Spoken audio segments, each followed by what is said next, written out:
Hi guys, this is Vidas. And Usha. Let's start now episode 54 of Ask Vidas and Usha podcast. And today's question was sent by Morton. And he is struggling with Guilmant's prelude based on the hymn Thine is the Glory, which is the paraphrase of a chorus in Judas Maccabeus. He writes, I really hope to get that up to standard by Eastertide of 2018. My struggle is with certain places where I have to coordinate my hands and feet together. The good news is that I have brought the following up to performance level for Eastertide in case I'm asked to play a few selections at the chapel's spring musicale.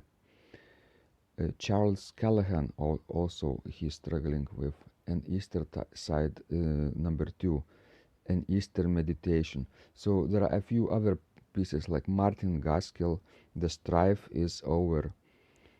He writes, Professor Gaskell has a YouTube website and you may get in touch with him there and also listen and view recordings of some of his compositions. He writes, I'm working on J.S. Bach's arrangement by Virgil Fox, Now Thank We All Our God. Still a long way to go, but at least it is coming together. And he writes further, I would like to learn Jose Lidon's sonata on the first tone, but the problem is with fingering and perhaps trying to learn too much too fast. I found one free edition online with some fingering. Some fingering for me is better than no fingering, but it would be have been nice to have a bit more fingering. So interesting question, right, Osha? Long, but basically we can subdivide it into two parts. Morton is struggling with coordination of hands and feet, and the second part is with fingering. Sure, very common problems shared by many organists. So, when talking about coordination, I think the best way to improve it would be to practice in different combinations and not trying to put all things together at once. It will save you time eventually. It might not seem like this when you will start to practice, but definitely it will save you time. What do you think about that, Vidas?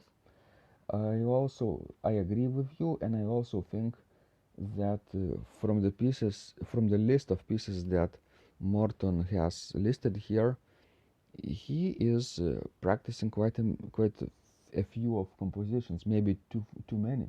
Could be at the too. moment. Could be a problem too. How many pieces can a person comfortably practice during one practice session? What's your opinion? Well, it depends on what length the piece is, basically. But, if it's a long piece, I would suggest to practice it alone during one practice session. Otherwise, I'm not imagining it as a productive practice time. What do you think about it? So you're basically suggesting practicing one episode of one piece, right? And then having a break. And then Yes. coming back and doing something else. Yes, sure. With another piece. So exactly. And since we always recommend having a break like 30 minutes or so, every 30 minutes or so, so then you should maybe divide your practice time accordingly. If you have like two hours a day, so maybe you can practice 4 pieces, right? Maybe spend 30 minutes on each piece. Or if you have just 1 hour, maybe 2 pieces will be enough. Is that a good idea, Osha? I think it is a good idea. Because, especially when we are young, we can practice for many hours and don't take breaks at all. But later, it will injure you, your health, your body actually, for practicing for so many hours without a break. Right. So you better, exercise in between your practice. So this famous Pomodoro technique where you practice or do something very focused for 25 minutes and then have 5-minute break is very useful, right? You can simply exercise, drink a glass of water, take a walk, stretch during this break, and then come back to practice for 25 minutes more on another fragment, in another piece maybe.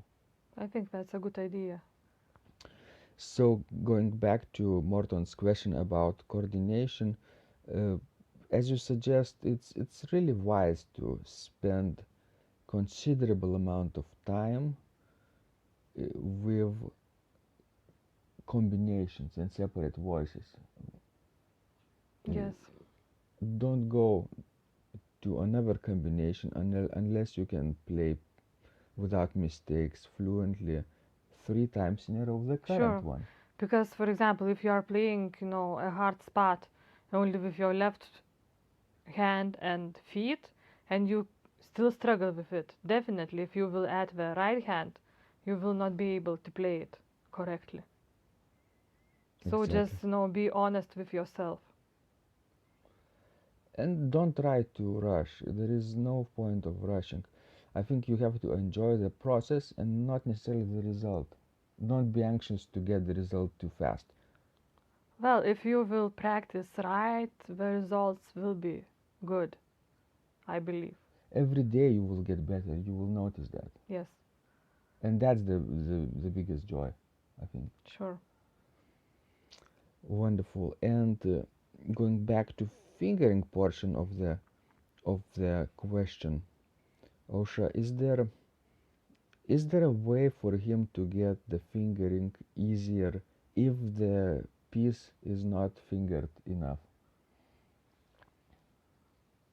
For example, he's practicing Jose Lidon's sonata on the first tone, so he would like to have some fingering, right?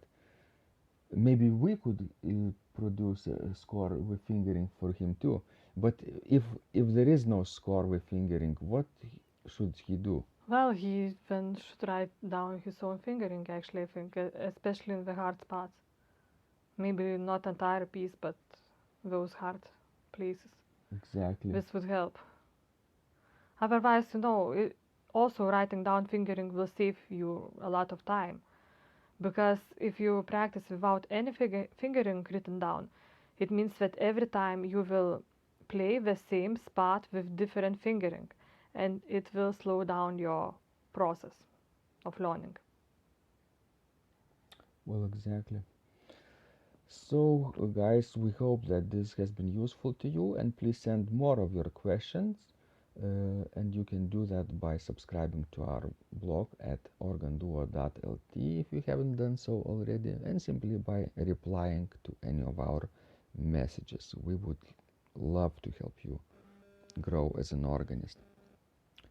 Thanks, guys. This was Vidas. And Osha, And remember, when you practice, miracles happen.